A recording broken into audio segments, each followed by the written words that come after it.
স্বাগত। এখন বিকেলে সঙ্গে আছি আমি শরীফ রওশন।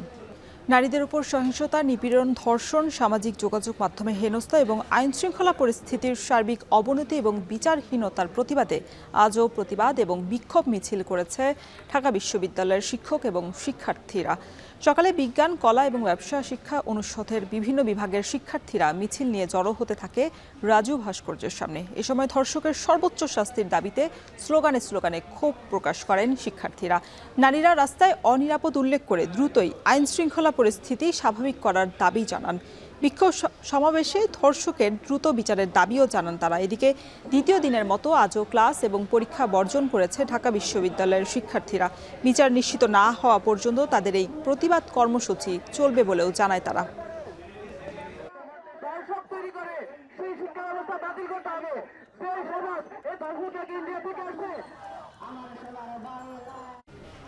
জনরোষের চাপে রোববার গভীর রাতে রিমান্ড শুনানি হলো মাগুরায় শিশু ধর্ষণ মামলার আসামিদের। পরে এই ঘটনায় প্রধান আসামি হিটু শেখের 7 দিনের রিমান্ড মঞ্জুর করেছেন আদালত। এছাড়া বাকি 3 আসামির প্রত্যেককে 5 দিন করে রিমান্ড দেওয়া হয়।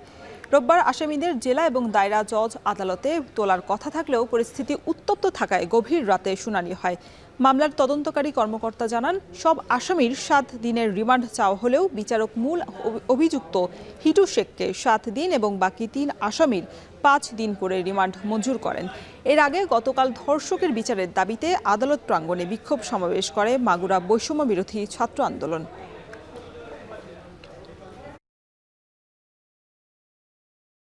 নতুন রাজনৈতিক দল নিবন্ধনের জন্য গণবিজ্ঞপ্তি প্রকাশ করেছে নির্বাচন কমিশন।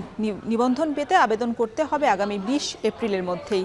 নিবন্ধনের শর্তে কোনো শিথিলতা কিংবা নতুন শর্ত আরোপ করা হয়নি।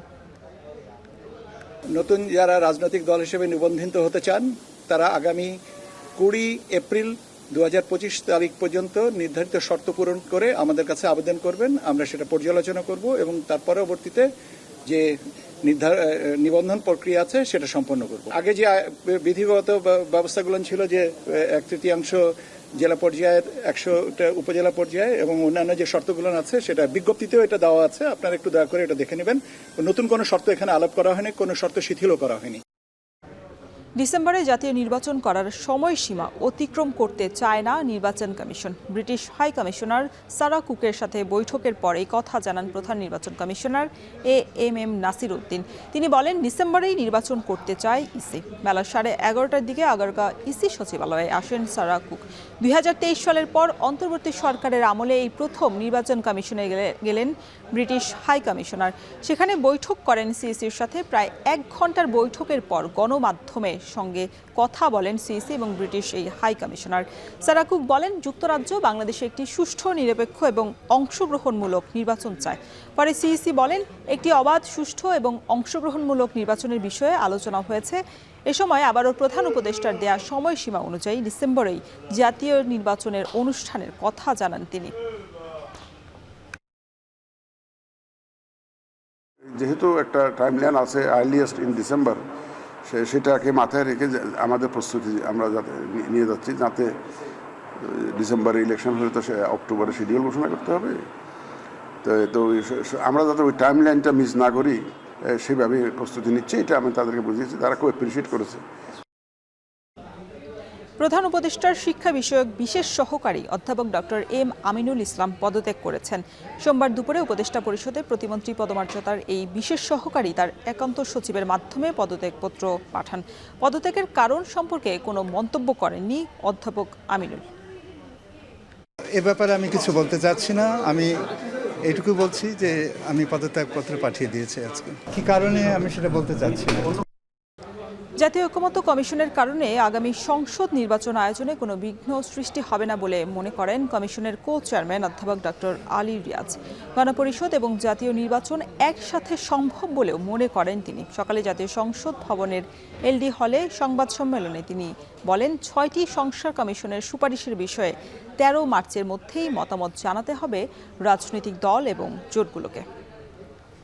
নির্বাচনের আগে অধ্যাদেশের মাধ্যমে, 2 নির্বাচনের আগে গণভোটের মাধ্যমে, 3 নির্বাচনের সময় গণভোটের মাধ্যমে, 4 গণপরিষদের মাধ্যমে, 5 নির্বাচনের পরে সাংবিধানিক সংস্কারের মাধ্যমে এবং 6 গণপরিষদ এবং আইনসভা হিসেবে নির্বাচিত সংসদের মাধ্যমে এসব ঘরের যে কোনো একটিতে টিক চিহ্ন দিয়ে মতামত দিতে অনুরোধ জানানো হয়েছে।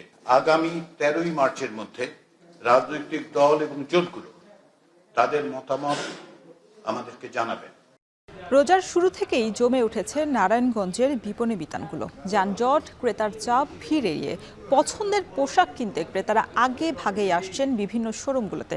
বিক্রেতারা বলছেন, ঈদের আগে আধুনিক সুযোগ সুবিধা সম্পন্ন শপিং মূল্যতে বেচাকেনা আরও বাড়বে। ঈদের কেনাকাটা নিয়ে বিস্তারিত জানাচ্ছেন জাবেদ আব্দুল্লাহ। ঈদ আসলেই পরিবার স্বজনের জন্য কেনাকাটায় ব্যস্ত হয়ে ওঠা। ঢাকার আশপাশের জেলাগুলোতেও জমে উঠেছে কেনাকাটা। নারায়ণগঞ্জের বিপণী বিতানে দেখা গেছে ক্রেতার বাড়তি সমাগম।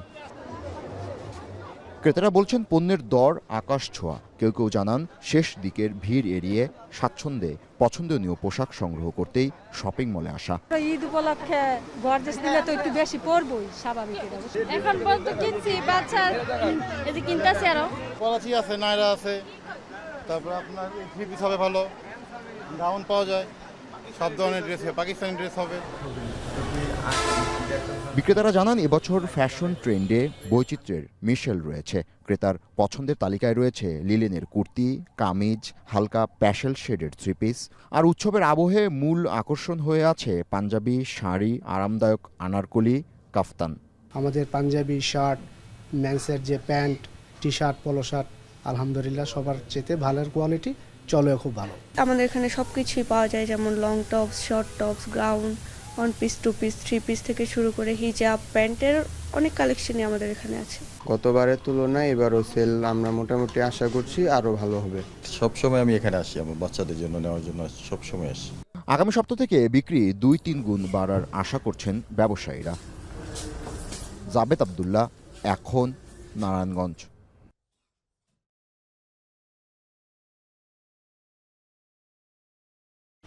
পূর্বাচলে প্লট জালিয়াতির অভিযোগে শেখ হাসিনা সহ পরিবারের 6 সদস্যের বিরুদ্ধে 6টি মামলার চার্জশিটের অনুমোদন দিয়েছে দুর্নীতি দমন কমিশন।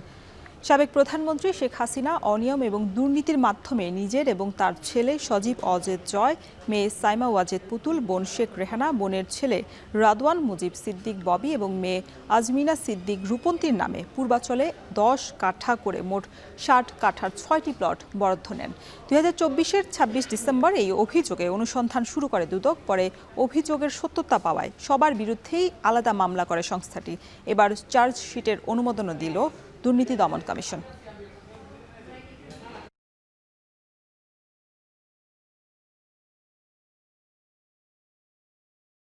রাজুকের কর্মকর্তা এবং গণপূর্ত মন্ত্রণালয়ের কর্মকর্তাবৃন্দ জেনে শুনে সজ্ঞানে পরস্পর যোগ সাজসে নিজেরা লাভবান হওয়া এবং অন্যকে লাভবান করার অসৎ উদ্দেশ্যে বর্ণিত পূর্বাচল আবাসন প্রকল্পের অতি মূল্যবান কূটনৈতিক এলাকায় 27 নং সেক্টরে 203 নং রাস্তার প্লট নং 009 নিজ নামে বাস্তব দখল সহ রেজিস্ট্রি মূল্যে গ্রহণ করে এবং রেজিস্ট্রেশন মূল্যে হস্তান্তর করে এবং হস্তান্তর গ্রহণ করার অবৈধ সুবিধা দিয়ে প্রতারণামূলকভাবে বেআইনি অনুগ্রহ প্রদর্শনের মাধ্যমে আসামিগণ অপরাধে করেছেন মর্মে তদন্তকালে প্রমাণিত হয়েছে।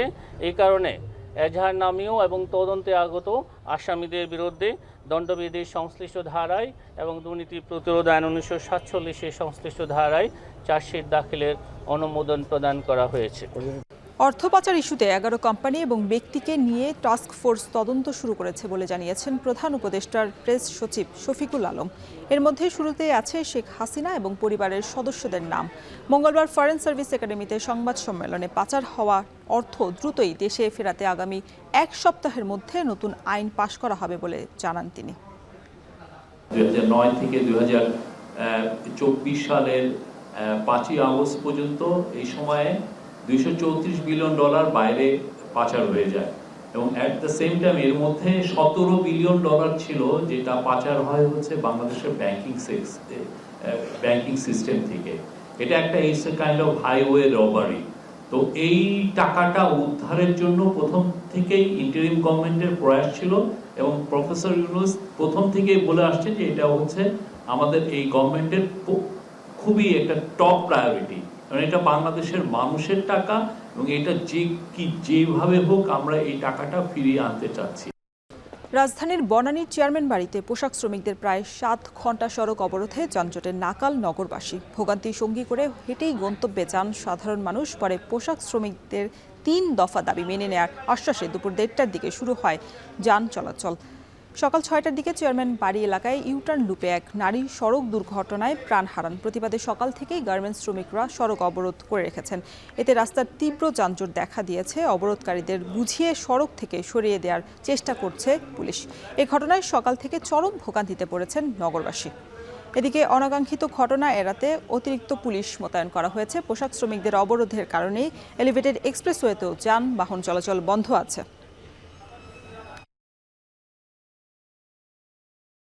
জুলাই আন্দোলন নিয়ে সেনাবাহিনীকে জাতিসংঘের মানবাধিকার বিষয়ক হাইকমিশন থেকে কোনো ইঙ্গিত কিংবা বার্তা দেওয়া হয়নি। যদি এ বিষয়ে জাতিসংঘ কোনো উদ্বেগ প্রকাশ করে থাকে তবে তা তৎকালীন আওয়ামী লীগ সরকারকে জানানো হতে পারে বলে জানিয়েছে আইএসপিআর। জুলাই আগস্টে ছাত্র জনতার গণ অভ্যুত্থানে বাংলাদেশ সেনাবাহিনীর ভূমিকা নিয়ে জাতিসংঘের মানবাধিকার বিষয়ক হাইকমিশনার মিস্টার ভলকার তুর্কের মন্তব্যের প্রতিক্রিয়া জানিয়ে বিজ্ঞপ্তিতে কথা জানায় আইএসপিআর। ভলকার তুর্কের মন্তব্য কিছু মহলের মাধ্যমে ভুলভাবে উপস্থাপিত হচ্ছে, যা সেনাবাহিনীর ভূমিকা সম্পর্কে ভ্রান্ত ধারণা সৃষ্টি এবং এর পেশাদারিত্বকেই প্রশ্নবিদ্ধ করতে পারে বলেও জানায় আইএসপিআর। উন্নত চিকিৎসার জন্য চীন দূতাবাসের আয়োজনে 14 জন বাংলাদেশি রোগীর প্রথম দল ঢাকা ছাড়ল আজ। সঙ্গে আছে 5 জন চিকিৎসকের একটি দল। বাংলাদেশি রোগীদের উন্নত সেবা দিতেই দেশটির ইউনানে আধুনিক চিকিৎসা ব্যবস্থা চালু করেছে চীনা সরকার। সোমবার সকালে বিমানবন্দরে সংবাদ সম্মেলনে এ কথা জানান রাষ্ট্রদূত ইয়াং ওয়েন। এই কার্যক্রমে বাংলাদেশিরা সুচিকিৎসা পাবে বলেও জানান তিনি। বলেন, বাংলাদেশিদের চিকিৎসা দিতে 4টি হাসপাতালকে বিশেষভাবে নির্দিষ্ট করা হয়েছে। এ সময় পররাষ্ট্র সচিব জসিম উদ্দিন বলেন, বাংলাদেশি রোগীদের নিয়ে এই প্রথম দলের সাথে যাত্রা চীনের সাথে বাংলাদেশ এক নতুন অধ্যায়ের শুরু। চীনের সাথে বন্ধুত্বপূর্ণ সম্পর্ক জোরদার করতে বেশ কিছু কার্যক্রম রয়েছে বলেও জানান সচিব। আমাদের দুই দেশের মধ্যে হাই লেভেল যে ইন্টারাকশন, সেই ইন্টারাকশনটা আমাদের এই কূটনৈতিক সম্পর্ককে এগিয়ে নিয়ে গেছে এবং এই হাই লেভেল ইন্টারাকশনটা বা উচ্চ পর্যায়ে যে যোগাযোগটা সেটা ভবিষ্যতেও আরও জোরদার হবে। তো আজকে যারা রোগী হিসেবে যাচ্ছেন আমি তাদের সুস্থতা কামনা করি, তারা ভালোভাবে ফিরে আসেন, তাদের যাত্রা শুভ। এবং আমি মাননীয় রাষ্ট্রদূতকে আরও ধন্যবাদ দিতে চাই। তিনি বলেছেন যে যারা যাবেন চীনে চিকিৎসার জন্য তাদের ভিসাটা উনি আরও সহজতর করবেন। The interim government of Bangladesh requests China's help in this regard. A friend in need is a friend indeed. So the Chinese government took immediate measures, mobilize available resources and dedicate hospitals in China to receive Bangladesh patients. রমজানের শুরু থেকেই জমজমাট হয়ে উঠেছে বগুড়ার প্রসাধনী সামগ্রীর বাজার। পোশাক থেকে শুরু করে কসমেটিক্সের দোকানগুলোতে ভিড় করছেন ক্রেতারা। বিক্রেতারা বলছেন, সপ্তাহ খানেকের পর থেকেই বেচা বিক্রি আরও বাড়বে। তবে এবারে প্রতিযোগিতার বাজারে গুণে মানে এগিয়েছে দেশীয় প্রসাধনী। বিস্তারিত প্রতিবেদনে। সারা বছর প্রসাধনীর চাহিদা থাকলেও ঈদ এলে সেই চাহিদা বাড়ে কয়েক গুণ। ঈদ কেবল নতুন পোশাক নয়, 2 হাত মেহেদিতে রাঙিয়ে নিতে বিশেষ উৎসব হিসেবে ধরা দেয় নারীদের কাছে। প্রকৃতি ও পরিবেশের কারণে গরমে ভারী মেকআপ অস্বস্তির কারণ হতে পারে, তাই এবারে হালকা ও সতেজ সাজসজ্জা বেছে নিতে চাইছেন তরুণীরা। মেহেদি, lipstick, face powder, nail polish, কাজল, আইলাইনার, গাঢ় রঙের বদলে পিচ, মভ ও গোলাপির মতো হালকা রঙের লিপস্টিক কিনছেন নারীরা। অনেকে অনেক রকমের প্রসাধনী কিনে থাকে। তো আসলে দেখা যায় যে ঈদের আগে মুহূর্তে হচ্ছে আমাদের বেশি চাহিদা থাকে হচ্ছে জুয়েলারি আইটেম কেনার। বাচ্চাদের প্রথমে ড্রেস, এই যে আজকে ড্রেস হলো, এখন ম্যাচিং করে শু, তারপরে বাচ্চাদের কসমেটিক্স আইটেম আর কি। এদিকে বিদেশি প্রসাধনীর মান নিয়ে বিশ্বাসযোগ্যতার অভাব।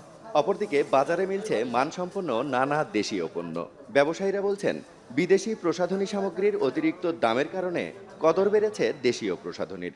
বিদেশি পণ্যের চেয়ে দেশি পণ্যই মানুষ বেশি চাচ্ছে। বিদেশি পণ্যর দামও আকাশ ছোঁয়া, ক্রেতার ক্ষমতার বাইরে চলে গেছে বিদেশি পণ্য। বাংলাদেশের একটা বিপুল একটা পরিবর্তন হয়েছে পণ্য সামগ্রীতে।